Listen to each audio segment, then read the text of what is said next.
Nunggu rilis berita penting, entah itu data inflasi, pengumuman suku bunga, Anda udah punya analisis, udah punya rencana matang. Terus beritanya rilis, dan dalam hitungan detik, boom, pasar berubah total jadi medan perang.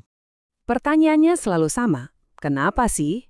Kenapa spread yang tadinya tipis banget tiba-tiba jadi lebar puluhan kali lipat? Kenapa order kita kena slippage parah? Atau bahkan nggak dieksekusi sama sekali? Dan yang paling bikin pusing, kenapa muncul candle-candle raksasa yang geraknya liar banget kayak nggak ada logikanya? Ini bukan sekedar nasib sial loh. Jawabannya ternyata jauh lebih dalam dari sekedar panic selling atau euforia sesaat. Apa yang kita saksikan itu sebetulnya adalah sebuah proses mekanis yang dingin dan sangat terstruktur.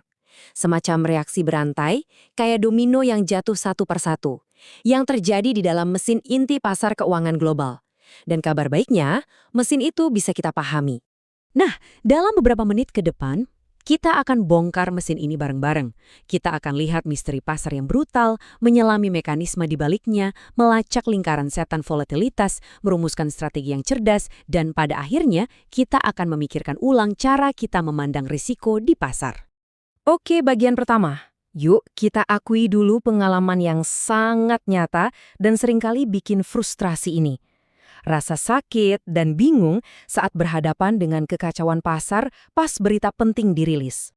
Kalau di buku-buku teks kan, pasar itu digambarkan sebagai mesin efisien yang menyerap informasi baru dengan mulus. Tapi kenyataannya, yang kita lihat itu ledakan, bukan penyesuaian yang rapi. Kita berharap eksekusi yang presisi, tapi yang kita dapat malah slippage yang menggerus profit atau bahkan order kita ditolak. Nah, jurang antara teori dan kenyataan inilah yang sering banget bikin kita sebagai trader jadi frustrasi. Sekarang, saatnya kita tarik tirai ke belakang panggung. Untuk bisa paham kekacauan ini, kita perlu kenalan dulu sama satu konsep fundamental yang jadi pengatur perilaku pasar, yaitu pengelompokan volatilitas. Konsepnya sebenarnya sederhana, tapi dampaknya luar biasa, volatility clustering. Artinya, volatilitas pasar itu nggak acak. Periode di mana pasar bergejolak tinggi itu cenderung datang bergerombol, sama kayak periode tenang yang juga datangnya bergerombol.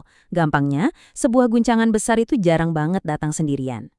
Dan ini bukan cuma pengamatan sambil lalu ya, ini adalah properti statistik yang udah terbukti kuat dalam data pasar selama puluhan tahun.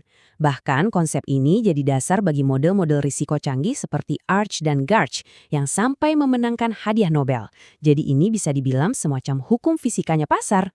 Analogi paling gampangnya itu gempa bumi.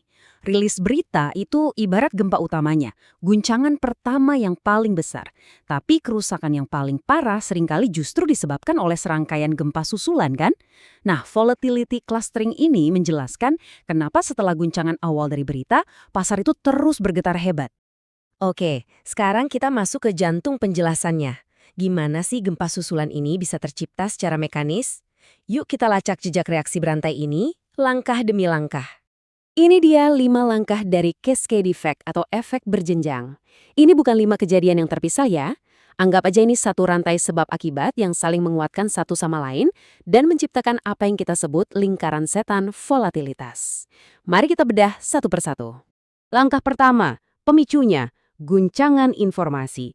Saat data ekonomi dirilis, setiap algoritma, setiap hedge fund, setiap bank, dan setiap trader retail di seluruh dunia secara serentak langsung menghitung ulang.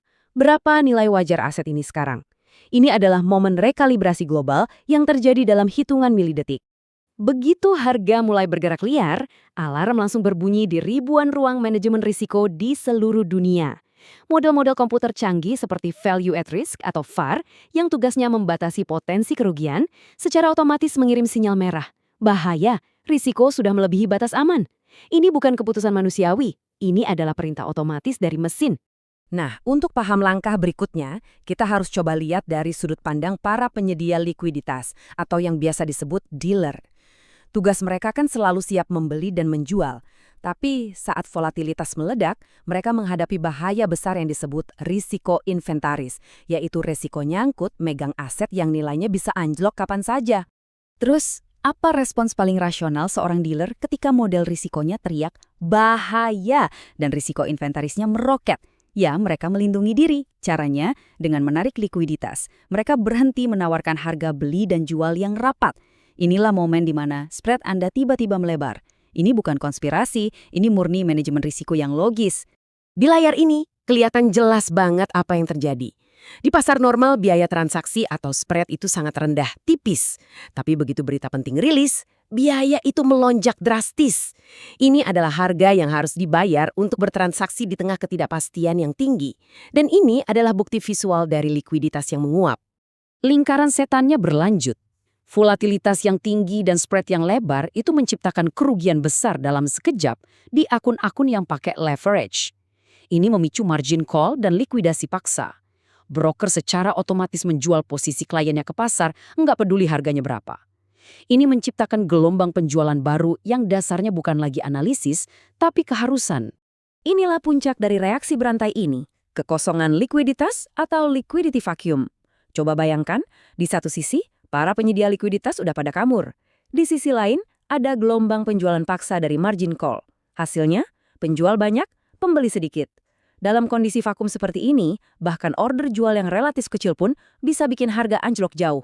Inilah yang menciptakan candle-candle panjang mengerikan yang sering kita lihat. Oke, kita udah bongkar mesinnya. Kita sekarang tahu kalau ini semua adalah proses mekanis. Pertanyaan besarnya, gimana caranya kita sebagai trader bisa selamat di lingkungan yang berbahaya ini? Jawabannya bukan dengan melawannya, tapi dengan menghormati cara kerja strukturnya. Strategi yang cerdas itu adalah respons langsung terhadap mekanisme yang baru aja kita pelajari. Anda hindari masuk pas rilis berita, karena saat itulah guncangan informasi terjadi dan likuiditas paling tipis. Anda kurangi leverage sebelum berita, karena Anda tahu resiko margin call bakal meningkat tajam. Anda tunggu spread menyempit, karena itu sinyal bahwa para dealer udah mulai kembali dan pasar mulai stabil. Dan Anda tempatkan stop loss berdasarkan struktur, bukan hitungan pip yang kaku, untuk menghindari likuidasi paksa yang nggak perlu. Terakhir, mari kita rangkum semua ini menjadi sebuah cara pandang baru yang lebih kuat. Sebuah perspektif yang mengubah kita dari korban kekacauan pasar menjadi pengamat yang cerdas dan terinformasi. Nah, ini dia poin kuncinya. Apa yang kita lihat itu bukanlah kegilaan atau pasar yang rusak.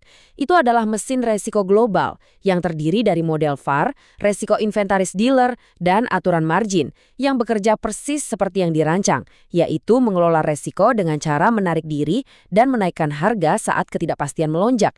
Ini adalah pasal yang berfungsi dengan semestinya, meskipun caranya terlihat sangat brutal. Jadi, pertanyaan penutupnya untuk Anda. Sekarang, setelah Anda melihat apa yang terjadi di balik layar dan paham bahwa ini adalah proses mekanis, bukan kekacauan acak, bagaimana hal itu akan mengubah cara Anda bersiap dan bereaksi terhadap rilis berita di masa depan? Memahami cara kerja mesinnya adalah langkah pertama untuk bisa menaklukkannya.